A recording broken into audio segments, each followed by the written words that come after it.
পশ্চিম এশিয়ার ভয়াবহ যুদ্ধ 20 দিন পেরোলো, কিন্তু সংঘাত মেটার কোনো লক্ষণ নেই। নিজেদের গ্যাস ফিল্ডে হামলার বদলা নিল ইরান। কাতারে বিশ্বের বৃহত্তম এলএনজি সরবরাহ কেন্দ্র রাস লাফানে হামলা চালালো। তেহরানের রিয়াদে তৈল শোধনাগারও ক্ষেপণাস্ত্র হামলা। ইসরায়েলের লাগাতার ক্ষেপণাস্ত্র হামলা চালিয়ে যাচ্ছে ইরান। ইরানের নৌঘাঁটি লক্ষ্য করে হামলা চালিয়েছে ইসরায়েল। লেবাননেও আক্রমণ জারি। পশ্চিম এশিয়া জুড়ে সংঘর্ষে তেল এবং গ্যাস ক্ষেত্রগুলিতে একের পর এক হামলা চলছে। তেলের দাম বাড়ছে। বিশ্ববাজারে অপরিশোধিত তেলের দাম ব্যারেল প্রতি ছাড়িয়েছে $110।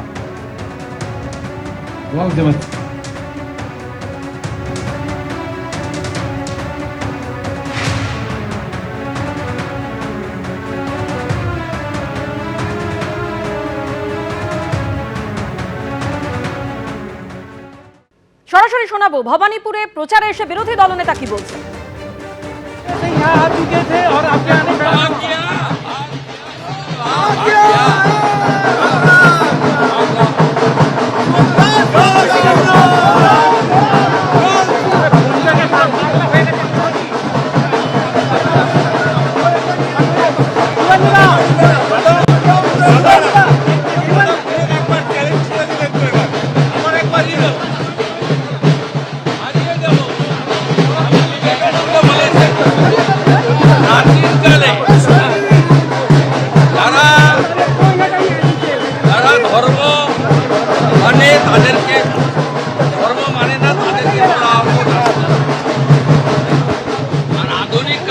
যার সেলফ কনফিডেন্স আছে সেই হচ্ছে ধর্মযোদ্ধা। আমার সেলফ কনফিডেন্স আছে, আমি স্বামীজির মন্ত্র নিয়ে চরৈবতী চরৈবতী বলে মমতা ব্যানার্জিকে এখানে হারাবো। আমি স্বাধীনতা সংগ্রামীর পরিবারের সদস্য, আমার দীর্ঘ রাজনৈতিক 33-34 বছরের অভিজ্ঞতা। আমি জনগণের সঙ্গে থাকি, মানুষ পরিবর্তন করবে। নরেন্দ্র মোদীজির আশীর্বাদ ধন্য বিজেপির প্রার্থী আমাকে জেতাবে। আজ আপনি হাইকোর্টের দ্বারস্থ হয়েছেন, আপনার বিরুদ্ধে কতগুলো মামলা আছে জানার জন্য। এবার কি পুলিশ এটাও আটকাচ্ছে? পুলিশ কি সেখানেও? না, এটা আমাকে নমিনেশনের সঙ্গে দিতে হবে। কতটা প্রকাশ্যে কত গোপনে করে রেখেছে এটা ফর্মালিটি। ডিজি সাহেবকে চিঠি দিয়েছি, আমার কোর্টে মুভ হয়েছে, হাইকোর্ট বলবে দিতে, আমি নিয়ে নিব। আমার হলফনামার সঙ্গে দিতে হবে নন্দীগ্রামে এবং ভবানী। आज बांग्ला नववर्ष, आज हिंदू नववर्ष है, आज हिंदू नववर्ष है, इसलिए मैं आज शुरू किया है। मैं भारतीय हूँ, मैं हिंदू। ভাঙড়ে একজনের মৃত্যু হয়েছে বোমা বিস্ফোরণে। ভোট শুরু হতেই বোমা বিস্ফোরণ। কম্পিটেন্ট ডিজি এডিজি এলো আছে, তারা দেখে নেবে। আমাদের বিশ্বাস তারা দেখে নেবে। শুভেন্দু অধিকারী তিনি এসে পৌঁছলেন ভবানীপুরের বিধানসভা যে কেন্দ্রের বিজেপি অফিস রয়েছে, সেখানে বরণ করে ঢোকানো হচ্ছে বিজেপি প্রার্থী শুভেন্দু অধিকারীকে। রাজ্যের বিরোধী দলনেতা ভবানীপুরে তিনি প্রার্থী হয়েছেন। বিজেপি দপ্তরে বরণ জ্বালা নিয়ে বরণ করে ভিতরে নিয়ে যাওয়া হচ্ছে বিজেপি প্রার্থী শুভেন্দু অধিকারীকে।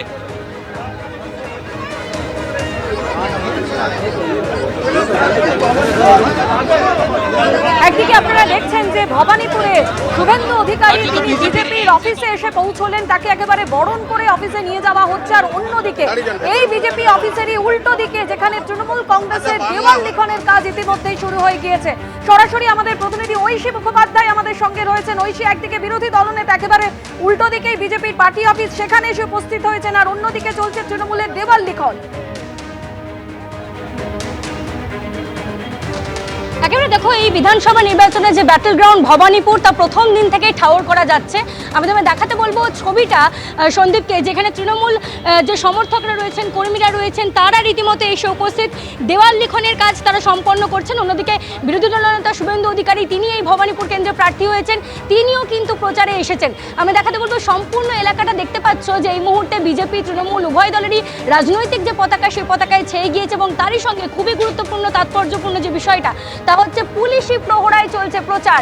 আমি সন্দীপকে দেখাতে বলবো ছবিটা, যে রীতিমতো কলকাতা পুলিশের বাহিনী দুই তরফের রাজনৈতিক কর্মীদের মধ্যে যাতে কোনো রকম বিশৃঙ্খলা সৃষ্টি না হয়, কোনো অপ্রীতিকর ঘটনা না ঘটে, তার জন্য কিন্তু এই সম্পূর্ণ ভবানীপুরে দেখা যাচ্ছে যে এই চক্রবেড়িয়া অঞ্চলে যেখানে এই মুহূর্তে প্রচার চলছে দুই দলের, সেখানেই কিন্তু দেখা যাচ্ছে যে পুলিশের বাহিনী রয়েছে, তারা সম্পূর্ণ বিষয়টা খতিয়ে দেখছেন এবং তারই সঙ্গে তারা তত্ত্বাবধানে রয়েছেন যাতে কোনো রকম বিশৃঙ্খলা না হয়।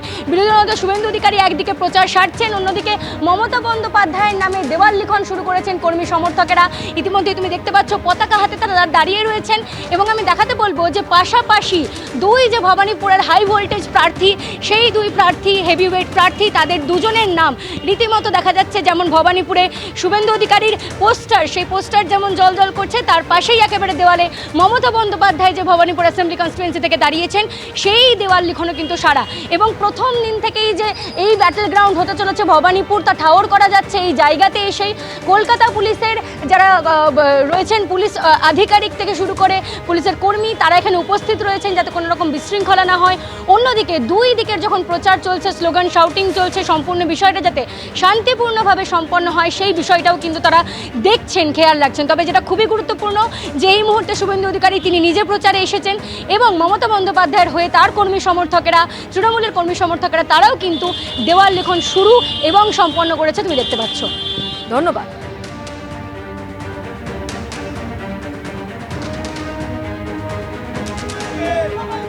লোকভবনে নতুন মুখ্য সচিব, স্বরাষ্ট্র সচিব, কলকাতার নতুন সিপি ডিজিপি সিদ্ধিনাথ গুপ্তা। কমিশনের রদবদলের পরেই প্রথম লোকভবনে পুলিশ প্রশাসনের শীর্ষ কর্তারা। লোকভবনে মুখ্য সচিব দুষ্মন্ত নারীওয়ালা, স্বরাষ্ট্র সচিব সংঘমিত্রা ঘোষ, রাজ্য পুলিশের নতুন ডিজি সিদ্ধিনাথ গুপ্তাও গেলেন লোকভবনে। সরাসরি আমাদের প্রতিনিধি পার্থ প্রতিম ঘোষ আমাদের সঙ্গে রয়েছেন। পার্থ, আমরা একেবারে নির্বাচনের দিন ঘোষণার সঙ্গে সঙ্গে একদিকে প্রশাসন, অন্যদিকে রাজ্য পুলিশের শীর্ষ স্তরে যে বেনজির পরিবর্তন দেখেছিলাম, একে একে যাদেরকে সরিয়ে যারা এসেছেন এই মুহূর্তে তারা লোকভবনে পৌঁছে গিয়েছে। কিছুক্ষণ আগেই তারা লোকভবনে পৌঁছে গিয়েছেন এবং তোমাকে বলে রাখি যে 12টা থেকে আজকে রাজ্যপালের সঙ্গে তাদের একটা আলোচনা বা বৈঠক হবে। যে বিষয় মনে করা হচ্ছে সৌজন্য সাক্ষাৎ, কিন্তু এর প্রাক্কালে একবার তুমি জানো যে সামনে ঈদ এবং রামনবমী রয়েছে ইলেকশনের আগে, সেই সমস্ত বিষয়ও কিন্তু আলোচনাময় থাকতে পারে বলেও জানতে পারছি। আজকে 12:15 থেকে এক এক করে তারা আসতে শুরু করেন। একেবারে আমরা দেখলাম chief secretary, home secretary Dushmanta Nariwal, অন্যদিকে হোম সেক্রেটারি সংঘমিত্রা ঘোষ, তার পরবর্তীকালে কলকাতার পুলিশ কমিশনার অজয় নান তিনি এসে পৌঁছান। এর পরবর্তীকালে কিন্তু রাজ্য পুলিশের ডিজিপি সিদ্ধিনাথ গুপ্তা, এছাড়া হচ্ছে ADG law and order Ajay Mukund, তারা কিন্তু অজয় নান্ডে তিনি কিন্তু এসে পৌঁছান এবং লোকভবনে এখন প্রত্যেকেই রয়েছে। দুপুর 12টা থেকে এডিজি ল অ্যান্ড অর্ডার, রাজ্য পুলিশের ডিজিপি, কলকাতার পুলিশ কমিশনার, এছাড়া চিফ সেক্রেটারি এবং হোম সেক্রেটারির সঙ্গে রাজ্যপাল RN রবি তিনি কিন্তু একটা বৈঠক করছেন এবং সেক্ষেত্রে যেটা মনে করা হচ্ছে এরা প্রত্যেকেই যেহেতু নতুন দায়িত্ব নিয়েছে, দায়িত্ব নেওয়ার পর রাজভবনে এসে রাজ্যপালের সঙ্গে এটা সাক্ষাৎ করছেন, সৌজন্য সাক্ষাৎ বলেই জানা যাচ্ছে সূত্র মারফত। অন্যদিকে কিন্তু একেবারেই সামনে ঈদ রয়েছে এবং রামনবমী রয়েছে এবং ইলেকশন রয়েছে, সেই সমস্ত বিষয়ও কিন্তু একেবারে আইন শৃঙ্খলা সম্পর্কিত বিষয়ও কিন্তু এই আলোচনায় তাদের আলোচনায় থাকতে পারে বলে আমরা লোকভবন সূত্রে জানতে পারছি। দুপুর 12টা থেকে রাজ্যপালের সঙ্গে কিন্তু প্রত্যেকেরই একটা দেখা করে এবং যে আলোচনা বইটা সেটা শুরু হয়েছে। ধন্যবাদ পার্থ। এবিপি আনন্দ, এগিয়ে থাকে, এগিয়ে রাখে।